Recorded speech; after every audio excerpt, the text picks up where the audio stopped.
So I want to start by inviting the author of one of the most important books that helps me think clearly about energy, and people who are really into the global issues of energy all study. It's A Cubic Mile of Oil, and it's by Ripu. Ripu, come on up. Ripu, thank you. Thank you for coming on. And let me get over here. And first of all, you're an SRI fellow. That's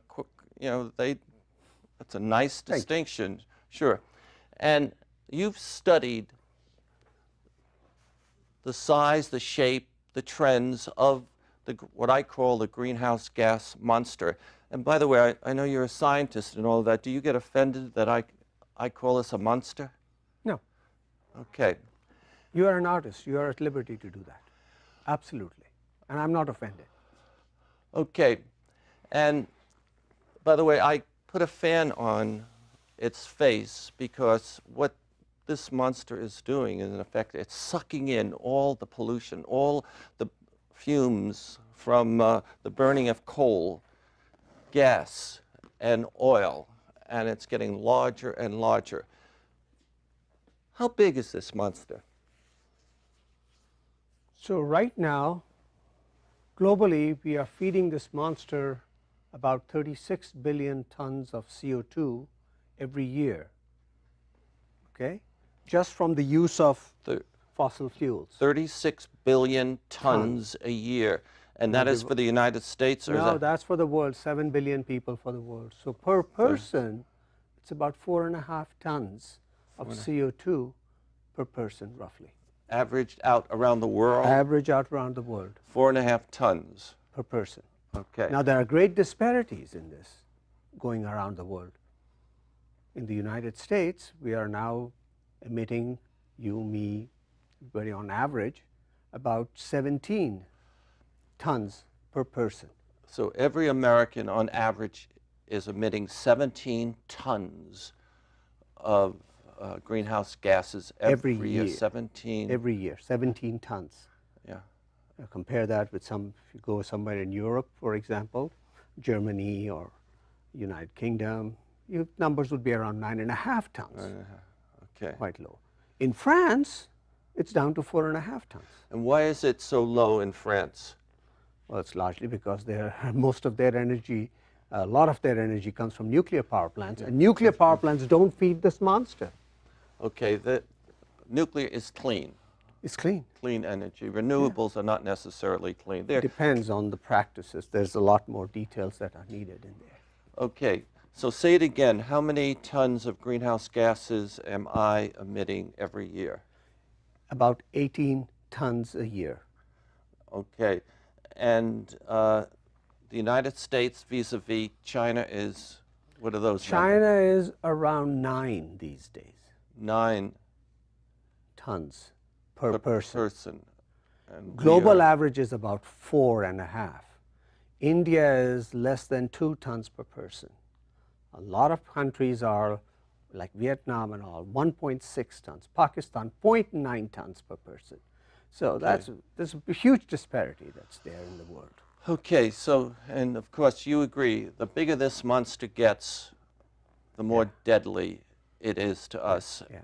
And have we reached a tipping point with respect to either the climate or with respect to the ocean, with respect to the concentration of this monster?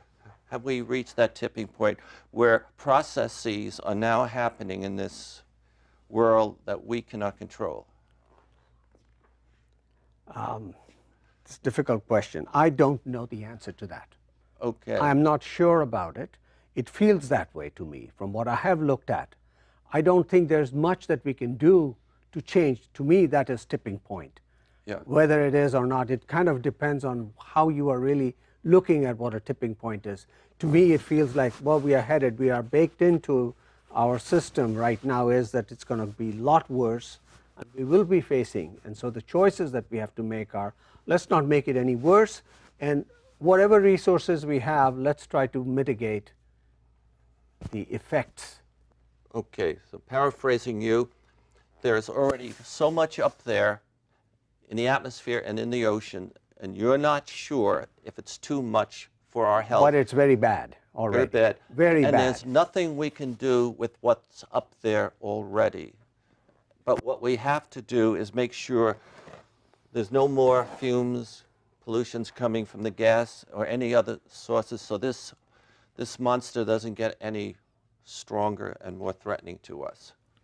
I'll just say that you can't turn this off at the same time, all at once, because Sure. I showed you the disparities, and we need energy. Everybody needs energy to lead healthy, productive lives. So if I want to find alternate sources, I need to get clean sources that scale. Okay, I agree. We can't turn this off. Immediately. We have to cook, we have to keep warm, we have to manufacture, we have to do a lot of things. Yeah. I want to thank you, Ripu, and a cubic mile of oil is like the Bible, and I encourage it for everyone. Thank you for coming on. Thank you very much. Now, all right, Ripu helped us get a feel for this threatening monster. This thing is real, ladies and gentlemen, and I've sat down and talked to George Schultz, who is a former Secretary of State and a former everything in the United States government practically, and I asked him, what would he recommend the next president to try to help make sure this monster doesn't become any more powerful? And I believe his number one suggestion that he is telling the next president, the next Congress, is Congress and the president need to get together and give us a carbon tax. And that would be a tax that would be like a wall, but nothing like Trump's wall. This would be a wall that would make it difficult for the coal industry, the gas industry, the oil industry to feed the monster.